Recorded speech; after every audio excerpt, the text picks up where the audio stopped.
Muy buenas tardes. Mi nombre es Sandra Viviana Alzate Pineda. Soy estudiosa del programa en la especialización en Planeación, Desarrollo y Administración de la Investigación. Soy de profesión administradora de empresas y en esta oportunidad voy a hablar sobre el liderazgo democrático. Voy a profundizar un poquito sobre el liderazgo democrático. ¿Qué es el liderazgo democrático? Pues se determina como liderazgo democrático, el liderazgo participativo, aquel que entre sus empleados logra fomentar la participación. Estos empleados deciden más sobre sus funciones y por ende logran adquirir unas competencias más asertivas frente a la toma de decisiones. Los trabajadores opinan, no solo están ahí para recibir órdenes, y incluso cuando van a participar pues se alienta su participación. Forman parte de la empresa en todo el sentido de la palabra, porque incluso sugieren o incluso toman decisiones. No necesariamente tiene que estar las decisiones solo en manos de los altos mandos, sino que la palabra de los trabajadores tiene mucho valor. Dentro del contexto histórico y socioeconómico de la época en que surgió este tipo de liderazgo, nos estamos ubicando en la década de 1920, en la que se vuelve objeto de estudio la administración y las relaciones humanas. Como factor central, como eje central, se coloca el factor humano, concibiendo fundamentalmente al trabajador como un homo social desde el punto de vista psicológico. En esta corriente se presentó una intensa participación de la psicología y del factor humano en la administración, incluso haciendo diferentes experimentos como el de Hawthorne, que de hecho vamos a hablar más adelante de eso. Fue así como se formó el líder democrático como una posibilidad de ejercer liderazgo en las organizaciones. Pasamos a una descripción de las empresas y sectores industriales donde empezó a ser utilizado y continuando con el contexto que les venía comentando, este tipo de liderazgo dio sus primeros pinitos en las fábricas de textiles. De hecho, Elton Mayo, que fue quien lideró el proyecto de investigación en una fábrica de este tipo que se ubicaba en Filadelfia, pues hizo un experimento en la cual trató de mejorar los problemas que tenía la fábrica en términos productivos, haciendo un programa de incentivo y de motivación para la búsqueda del éxito, no solo de sus trabajadores y de generar en ellos un alto espíritu de solidaridad, sino lograr mejorar los problemas que, como les mencioné, estaba presentando la planta en términos de producción. A partir de este programa que se desarrolló en esta fábrica de textiles, se hizo otro experimento más nombrado, que fue el que les mencioné anteriormente, que es el de Hawthorne, de hecho porque en este barrio de Chicago se ubicaba una empresa que se llamaba Western Electric Company, una empresa eléctrica en la que se desarrolló este experimento en 1927, cuyo objetivo principal era verificar y medir la relación que existía entre la intensidad lumínica, las luces, y la eficiencia de los trabajadores, puesto que se le estaba dando mucha más importancia a las condiciones que se le estaban entregando a los trabajadores en el desarrollo de sus funciones. Continuando con este tipo de liderazgo, destacamos como principales representantes y sus aportes específicos, pues claramente Elton Mayo, quien es conocido, como les mencionaba, por sus estudios del comportamiento, por sus estudios de las relaciones humanas, y lo que buscó fue que desde el sentimiento de los trabajadores se lograra trabajar en la lógica de los costos de producción y la eficiencia dentro de las organizaciones. Y finalmente tenemos otro expositor que de hecho acompañó a Elton Mayo en el desarrollo de este tipo de liderazgo, que es el señor Fritz Rossenberger.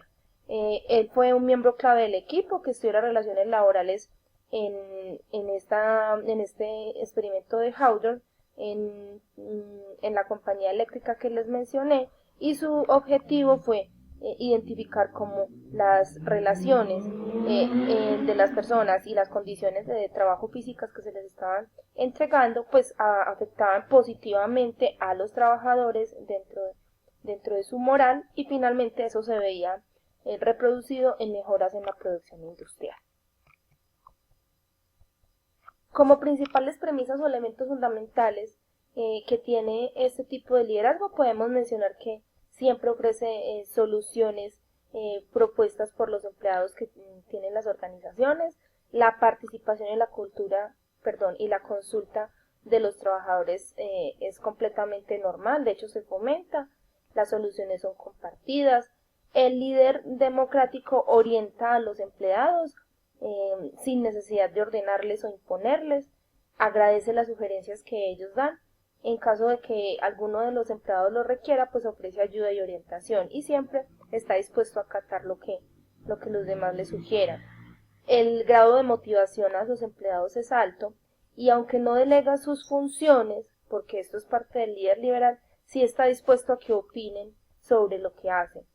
Incluso potencia la discusión en grupo, les permite o les abre los espacios para que discutan sobre las labores que consideran que a la que haya lugar de discutir, fomentando de igual manera el trabajo en equipo. Siempre considera que entre más ideas, mucho mejor, porque se pueden tener mejores resultados, y reconoce que varias personas piensan mejor que una. Les mencionaba que no delega funciones, pero sí delega tareas puntuales para que de manera efectiva pues se logren obtener los objetivos. No hay una marcada superioridad, o por lo menos no es lo que demuestra ante sus empleados, y puede tranquilamente dejar su puesto de trabajo durante varias horas, porque realmente la empresa funciona sin que su presencia sea totalmente necesaria. Dentro de las técnicas y herramientas utilizadas podemos destacar tres aspectos fundamentales que se consideran estrategias que logran que el liderazgo democrático pues no caiga en lentitud o que la gente no dude para aceptarlo. Entre esos tres aspectos fundamentales tenemos el fomento del trabajo en grupo, la flexibilización de las jerarquías de la compañía, o sea que las jerarquías pasan muy desapercibidas y se promueve que haya más acercamiento entre los distintos niveles, aunque existan como cargos, pero no son tan marcadas. Y otra herramienta que usa este tipo de liderazgo son canales eficaces de comunicación, porque entiende que entre mejor comunicación haya entre las distintas dependencias de la organización, pues los resultados van a ser mucho más efectivos. Podemos mencionar que este tipo de liderazgo ha contribuido de manera muy apropiada con la administración. Se complementa de hecho muy bien, porque un buen líder no puede ocuparse de todas las obligaciones y necesita emplear muy bien el tiempo para todas las cosas que debe realizar, para tener habilidades como delegar y saber que hay cosas que son importantes y que otras no tanto, y que hay cosas que son urgentes y otras no tanto, y de hecho así establecer un excelente manejo de prioridades. En este sentido se dice que ayuda mucho la administración. Por otro lado, se gana el respeto de sus colaboradores y por eso tienen la manera de ejercer su poder apropiadamente como gerentes. Dentro de lo que podemos observar y que hemos venido mencionando, el trabajo en equipo hace que todos trabajen en un bien común, que se manejen las prioridades y que se logren los verdaderos objetivos de la organización, que es el real sentido de que existan administradores en las empresas. Dentro de las críticas y debilidades que ha sufrido este tipo de liderazgo es el requerimiento de tiempo, porque no es tan fácil de aceptar. Cuando unas personas deciden deliberar sobre un tema, pues hay que escuchar a muchas personas y se pueden considerar muchas opciones. Y en muchos casos esto puede tardar tiempo y podrían no ser lo suficientemente efectivos cuando termine tomándose la decisión. También se menciona como debilidad que hay menos efectividad con los trabajadores no calificados, pues las empresas industriales que tienen una gran cantidad de empleados pueden tener más dificultades para llegar a una decisión si utilizan este tipo de liderazgo. Y por último, la dificultad para compartir la información, porque los gerentes podrían no estar dispuestos a compartir todo tipo de información, y en ese tipo de liderazgo es completamente necesario ser totalmente transparente entre las directivas y los mandos medios y trabajadores rasos. Frente a este liderazgo se pueden establecer unas ventajas y unas debilidades.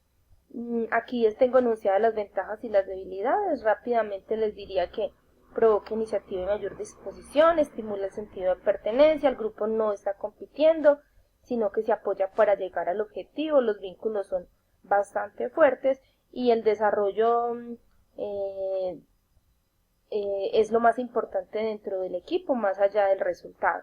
Frente a sus debilidades, como mencionamos ahorita, es un proceso un poco lento, el líder no sabe estimular las habilidades de empatía y apoyo, si es arriesgado, si de pronto no logra obtener estas habilidades. Además, el líder debe contar con muchas capacidades asertivas y de colaboración, y que en algunos casos con la confianza es excesiva en el grupo, y por ende muchas veces ni siquiera el grupo está contento. Frente a estas situaciones, personalmente considero que teniendo un equilibrio sano entre el tipo de liderazgo que se puede usar, yo pienso que el liderazgo democrático puede ser fundamental al desarrollar las labores, pero en algunos momentos poder insertar otros tipos de liderazgo que de pronto se acomoden más a las situaciones. De esta manera aprovecharía las ventajas y evitaría estas debilidades que se destacan. Para concluir esta exposición les puedo decir que el liderazgo, incluso el democrático u otros, pero mucho más el democrático, por la manera tan asertiva y tan amable que se desarrolla el liderazgo, tiene que ver mucho con la inteligencia emocional.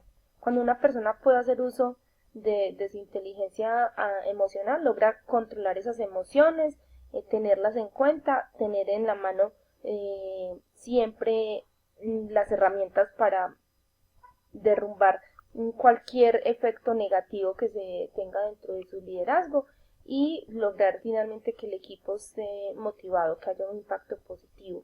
Un buen líder en uso de su inteligencia emocional deberá ser empático, utilizar sus emociones positivas para establecer relaciones interpersonales sólidas, finalmente trabajar en la construcción de la confianza entre los miembros del equipo y facilitar que el ambiente de trabajo si realmente facilite el compartir ideas, aprender de otros y que se puedan tomar decisiones asertivas de manera grupal.